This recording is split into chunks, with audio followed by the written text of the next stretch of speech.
दर्शकों नमस्कार, आपका हार्दिक स्वागत है आपका अपना चैनल शिव शक्ति मात्र छाया परिवार में। दर्शकों, आज का जो विषय है वो विषय है कुंडली के अंदर हमारे तृतीय भाव के स्वामी जिसको बोलते हैं पराक्रमेश। यानी आपकी कुंडली के अंदर देखो कोई भी काम है, जैसे अगर आपकी माँ है, आपकी बहन है, या मेरी माँ है, मेरी बहन है, या पत्नी है, ठीक है, कोई भी व्यक्ति है, जब वो काम करता है तब उसको जो है उसका फल प्राप्त होता है। ठीक है, तो गीता में भी ये बोला गया है कि कर्महीन सपनों सुखनाना। यानी कहने का तात्पर्य यह है कि ये मैंने एक दोहे के रूप में आपको बता दिया, लेकिन भगवान श्री कृष्ण ने कहा है कि कर्म आपको करना ही पड़ेगा। ठीक है, यहाँ तक कि भगवान श्री नारायण ने अवतार लिया और भी कई देवों ने अवतार लिया, देवियों ने अवतार लिया, उनने भी अपने इस भूलोक पे आने के बाद, पृथ्वीलोक के आने के बाद आप कर्म उनने किया। तो अगर आप कर्म करते हैं तो आपकी कुंडली में क्या हो सकता है, इस विषय पे आज चर्चा होगी। पराक्रमेश के बारे में चर्चा होगी। वीडियो का टॉपिक यह है कि आपकी कुंडली में भाग्य को जगाने वाले पराक्रम के स्वामी किस भाव में बैठे हैं। ठीक है, अब यहाँ पे एक बात कही है मैंने, जरा गौर फरमाइएगा कि भाग्य को जगाने वाले पराक्रम के स्वामी किस भाव में बैठे हैं। यानी कि ये आप देखिए, ये आपका लगन हो गया, कोई भी लगन हो सकता है 1 से लेकर 12, लेकिन 1 2 3 यानी कि ये तीसरा घर आ गया। अब तीसरे घर की सप्तम दृष्टि यहाँ पे मान लिया कोई ग्रह है, तो यहाँ से गिनने के बाद देखिए 1 2 3 4 5 6 7, यानी कि 7वीं जो दृष्टि पड़ रही है वो पड़ रही है आपके नवमेश पे, यानी कि भाग्येश पे दृष्टि पड़ रही है। तो यहाँ आप एक बात को समझ लीजिएगा कि जब हम पराक्रम करते हैं, मेहनत करते हैं, कर्म करते हैं, तब हमारा भाग्य जागता है। ठीक है ना, ये कुदरत ने जो एक कुंडली नामा सांचा दिया है, तो यहाँ पर बहुत सारी चीज़ें हमें ज्योतिष में बहुत अच्छी प्राप्त हुई हैं कि जैसे अगर आपको सप्तम घर एक्टिवेट करना है तो आप अपना ये लगन एक्टिवेट कर दीजिएगा। आपको अगर आपको धन भाव एक्टिवेट करना है तो आप अष्टम भाव को एक्टिवेट कर दीजिएगा। आपको मनोकामना अपनी पूरी करना है तो आपको पंचम भाव एक्टिवेट कर दीजिएगा। ठीक है, आपको घर में सुख चाहिए तो आप अपने कर्म को एक्टिवेट कर दीजिएगा। तो ये एक चीज़ है। अब आपने ये देखा कि आपने फालतू के खर्चे चालू कर दिया, 12वां घर, ठीक है, तो आपका रोग ऋण शत्रु एक्टिवेट हो गया। भाई मान लिया किसी से 50,000 लेके आपने खर्च कर डाले, व्यय हो गए। ठीक है, अब आप नहीं दे पाया तो यहाँ का बंदा शत्रु हो गया ना। आपने अपना जो है खान पान गलत कर लिया, ठीक है, फालतू का खर्च कर लिया, तो आपने छठा घर एक्टिवेट कर लिया। आपने छठा घर एक्टिवेट कर लिया, इसी से फालतू लड़ाई कर ली, तो व्यय का हो गया भैया, कोर्ट कचहरी लड़ाई झगड़ा हो गया। ठीक है, तो कहने का तात्पर्य ये कुंडली जो नामा सांचा है ये अपने आप में अद्भुत है। चलो आगे सीधे वीडियो पे चलते हैं, लेकिन उससे पहले सभी ने निवेदन, अगर आप चैनल पर पहली बार आए तो चैनल को सब्सक्राइब करना, वीडियो को लाइक करना बिल्कुल ना भूलें। और आप लोगों से एक निवेदन और है कि चैनल में थोड़ा सा मैं चाहता हूँ कि थोड़ा जल्दी ग्रोथ हो, थोड़ा सा मेरी मेहनत अगर आप लोगों को पसंद आ रही है तो कम से कम आप 5-7 लोगों को ये वीडियो ज़रूर शेयर कीजिएगा।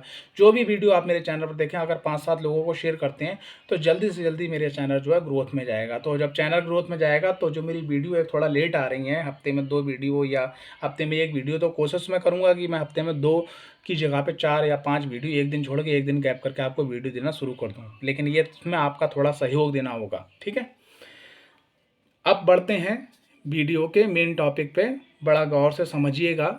ठीक है, लेकिन उससे पहले कुंडली विश्लेषण, कुंडली अध्ययन के लिए जो हमारा नंबर है 90 12 95 17 57, इसको आप नोट कर लीजिएगा। इसमें आप परामर्श ले सकते हैं, लेकिन थोड़ा सा शुल्क आपको देना होगा, पेड करना होगा। हमारे यहाँ जो भी सर्विस है वो पेड सर्विस है, यानी कि फ्री की कोई सर्विस नहीं है। आपका कोई क्वेश्चन है, कोई सवाल है कुंडली विश्लेषण अध्ययन करवाना, उसके लिए आप जो है संपर्क कर सकते हैं।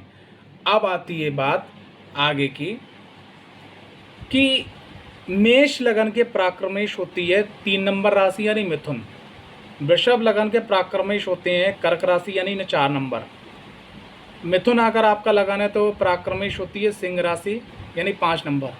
कर्क आपकी लगन है तो कन्या आपके पराक्रमेश होती है राशि यानी नंबर 6। सिंह आपका लगन है तो 7 नंबर राशि आपकी पराक्रमेश होती है, ठीक है, यानी तुला राशि। कन्या आपका लगन है तो 8 नंबर आपका पराक्रमेश होता है यानी वृश्चिक राशि। तुला आपका लगन है तो धनु आपके पराक्रमेश होते हैं 9 नंबर राशि। और आपकी वृश्चिक राशि लगन है तो मकर राशि आपके पराक्रमेश होते हैं यानी नंबर 10। धनु आपका लगन है तो कुंभ आपके पराक्रमेश होते हैं यानी 11 नंबर राशि। और मकर आपका लगाना है तो मीन आपके पराक्रमेश होते हैं, यानी कि 12 नंबर राशि, जिसको स्वामी देवगुरु बृहस्पति होते हैं। कुंभ आपका लगाना है तो मेष आपका पराक्रमेश होते हैं, ठीक है, नंबर 1 राशि, यानी जिसके स्वामी मंगल होते हैं। मीन आपके जो है लगन है तो वृषभ आपका पराक्रमेश होते हैं, जिसके स्वामी शुक्र होते हैं, ठीक है।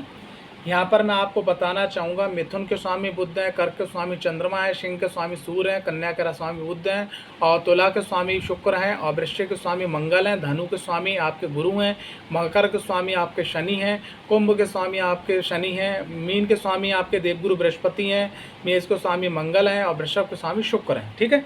तो ये आपको क्लियर हो गया कि भाई पराक्रमेश आपके कौन है। आप यहाँ चार्ट से मिला लीजिएगा, रुक रुक के वीडियो को समझ लीजिएगा, कुंडली अपने पास रख लीजिएगा, तब आपको और ज़्यादा समझने में आसानी होगी, ठीक है। अब आगे बढ़ते हैं वीडियो की तरफ, ठीक। लगन में अगर आपके पराक्रमेश आके बैठते हैं तो यकीन मानिएगा, पराक्रम का स्वामी जब लगन में आके बैठा है तो यहाँ पर सबसे पहला आपका फार्मूला जो आपकी कुंडली पे अप्लाई होगा, जो आप कर सकते हैं, जिससे आप अपने भाग्य को चमका सकते हैं, वो ये है कि आपको दबा के मेहनत करना है, योजनाबद्ध मेहनत करना है। अगर लगन में पराक्रमेश आके बैठ जाए तो कुंडली का जो पंचम भाव के स्वामी है उसको आपको मजबूत करना है, और आपके जो लाभ भाव के स्वामी उसको मजबूत करना है। लगन के स्वामी को मजबूत करने के संग संग पराक्रमेश के अनुसार आपको काम करना है, क्योंकि अब आप एक बात समझ लीजिएगा, जब तक आप पराक्रम नहीं करेंगे तब तक आपको बहुत सारी चीज़ें अपने अनुसार मिलने वाली नहीं है। बात करते हैं द्वितीय भाव में, पराक्रम का स्वामी अगर द्वितीय भाव में बैठ जाता है तो ऐसे में क्या है कि कोई भी व्यक्ति आपको कोई भी चीज़, जैसे बोलते हैं फ्री में एकदम देना नहीं देना चाहेगा आपको। जैसे बहुत जगह देखा होगा कि कुछ लोग बहुत कम कर्म करते हैं लेकिन तब भी उनके जीवन में बहुत सारी चीज़ें उनको आसानी से प्राप्त हो जाती हैं। तो यहाँ पर क्या है, बस एक फार्मूला आपने काम करना है। आप एक चीज़ अपने दिमाग में बैठा लीजिएगा, धन से जुड़ी हुई चीज़, सम्मान, मान सम्मान, संपत्ति से जुड़ी हुई चीज़ आपको बिना मेहनत करे नहीं प्राप्त हो सकती। आपका एक फार्मूला है कि आपको मेहनत करनी होगी। पराक्रम भाव में अगर पराक्रम भाव का स्वामी है तो यकीन मानना ये अपने आप में एक प्रकार से राजयोग की तरह काम करता है, क्योंकि ये पराक्रम भाव का स्वामी आपको बैठा पराक्रम भाव में बैठ के ये कह रहा है कि आप पराक्रम करो और अपने भाग्य को चमकाओ। आप पराक्रम करो, आप भाग्य को चमकाओ, यानी कि आप योजनाबद्ध क्रमबद्ध मेहनत कीजिए और भाग्य को चमकाइए। भाग्य के भरोसे मत बैठिए, पराक्रम कीजिए। ये यहाँ की प्रसंग, यहाँ की संज्ञा और ये यहाँ का जो है मार्गदर्शन, दिशा ये आपको बोल रहा है, ठीक है। बात करते हैं चतुर्थ भाव में, पराक्रम भाव का स्वामी अगर आ जाता है तो ऐसे में क्या देखा गया है कि ऐसा व्यक्ति अगर घर से जुड़ के कोई कार्य को करता है और उसमें संपूर्ण तरीके से मेहनत करता है और जो चतुर्थ भाव का स्वामी है, ठीक है, उसको मजबूत करता है, तो वो अपने जीवन के अंदर वाहन, भूमि, भवन, ठीक है, सब कुछ प्राप्त कर लेता है। बस यहाँ पे एक बात ध्यान रखिएगा, जो मैं विशेष यहाँ पे एक चीज़ बताना चाहूँगा। अगर आपकी माँ है या सासू माँ है या माँ तुल्य कोई महिला है, अगर साल में आप एक बार जाके आप 12 ज्योतिर्लिंग है, किसी एक ज्योतिर्लिंग में अगर आप उनका दर्शन करवाते रहते हैं, यकीन मानने का कि आपका पराक्रम होगा मुश्किल से 20% और आपको 80 से 100% रिजल्ट मिलेगा, गारंटेड, आपके बिजनेस में, आपके जॉब में, आपके कारोबार में।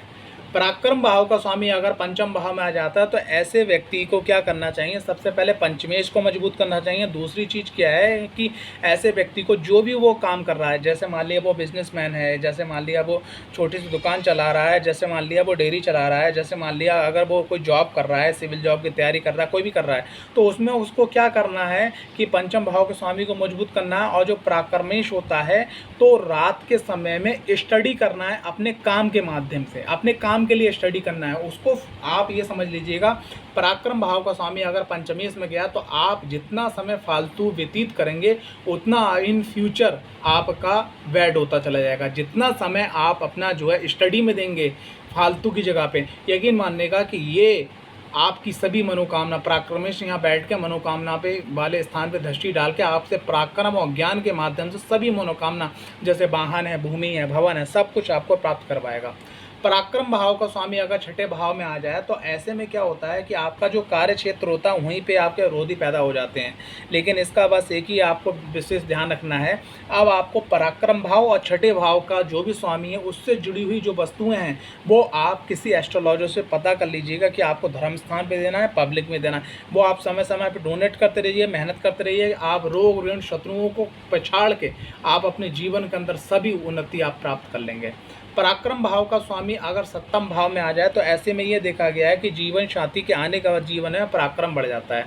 तो ऐसे में हमें क्या करना है कि पराक्रम भाव के स्वामी की जो चीज़ें हैं वो धर्म स्थान पर डोनेट करना है, उनसे जुड़ी हुई चीज़ें डोनेट करना है, और साथ ही साथ सप्तम भाव के स्वामी को मजबूत करना है। तो उससे क्या लगातार उसकी जॉब में, व्यापार में, काम में वृद्धि होती है और लगातार मान सम्मान, यश, कीर्ति उसका फैलता चला जाता है। पराक्रम भाव का स्वामी अगर अष्टम भाव में पहुंच जाए तो ऐसे में एक चीज़ देखी गई है, जो मेरा अनुभव है वो आपसे मैं शेयर करना चाहूँगा कि अगर पराक्रम भाव का स्वामी अष्टम भाव में पहुंच गया और आपकी कोई जॉब ऐसी है जहां पर जिम्मेदारी आ जाती है पूरे सिस्टम की, जहां जिम्मेदारी आ जाती है पूरे पैसे की, तो वहाँ पर आप बिल्कुल अपनी जो दिमाग वाली आँख है उसको खोल कर रखिएगा। क्यों?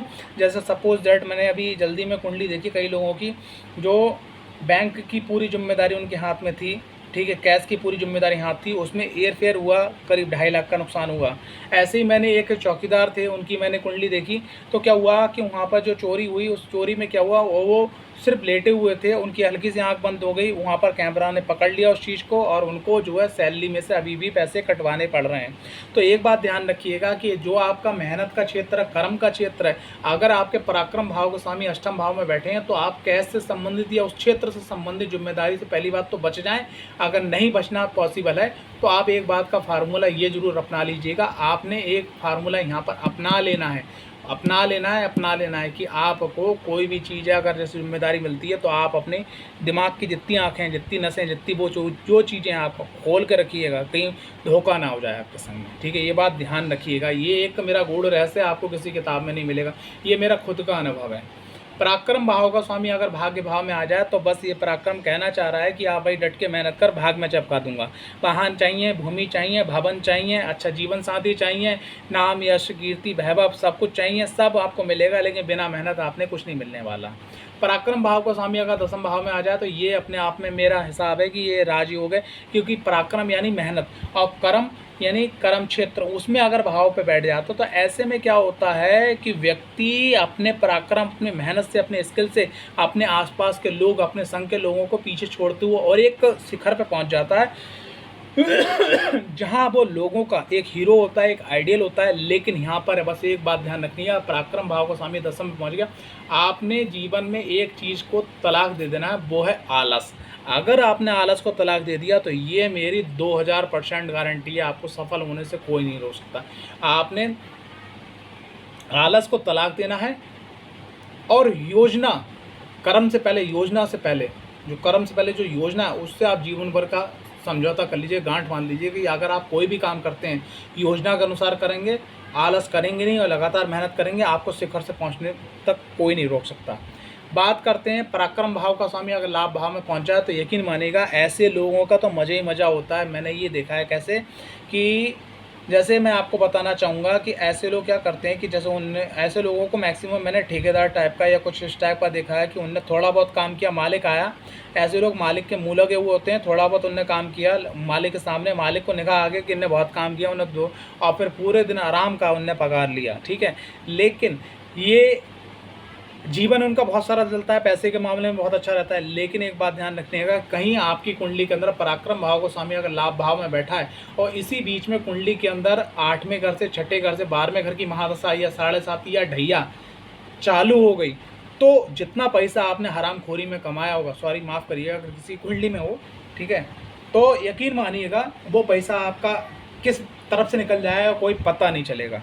तो यहाँ पर मेरा एक ही मानना है कि आप लगातार दबा के मेहनत कीजिएगा। और पराक्रम भाव को स्वामी लक्ष्मी भाव, यानी इसको मैं लक्ष्मी का भाव भी बोलता हूँ, और लाभ भाव वहाँ पर आके बैठने का मतलब है कि आपके जीवन में सब कुछ मिल जाना।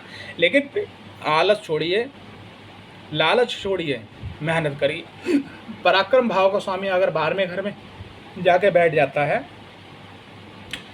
और अगर कुंडली के अंदर लाभ भाव, सप्तम भाव, पंचम भाव, नवम भाव और लग्नेश की अगर और चतुर्थ भाव की अगर स्थिति इनकी अच्छी नहीं है, तो ऐसे में क्या देखा गया है, मैंने जो अनुभव किया है कि आप जितनी मेहनत चाहे कर लो, जैसे आप कहीं जॉब कर रहे हो, कहीं कोई काम कर रहे हो, लेकिन आपके काम का जो श्रेय होता है वो आपका जो संघ में सहपाठी होता है या जो भी व्यक्ति होते हैं, आपके बॉस होते हैं, वो ले जाते हैं। यानी कि आप मेहनत आप करो, फल दूसरा ले जाए। तो ऐसे में अगर आपके पराक्रम भाव के स्वामी अगर 12वें घर में बैठे हैं तो यहाँ तो आपको कुंडली का अध्ययन करवाना चाहिए, क्योंकि यहाँ पर मैं और ज़्यादा इसलिए नहीं बता सकता क्योंकि यहाँ पर आपका लगन का मजबूत होना, चतुर्थ का मजबूत होना और लाभेश और पंचम यानी 1 2 3 4 यानी कि आपके लगन का, चतुर्थ का और ये लाभेश का और पंचम का मजबूत होना अति आवश्यक है। तभी आपको आपके किए गए कर्म का लाभ प्राप्त होगा, अन्यथा आपको दिक्कत परेशानी रहेगी।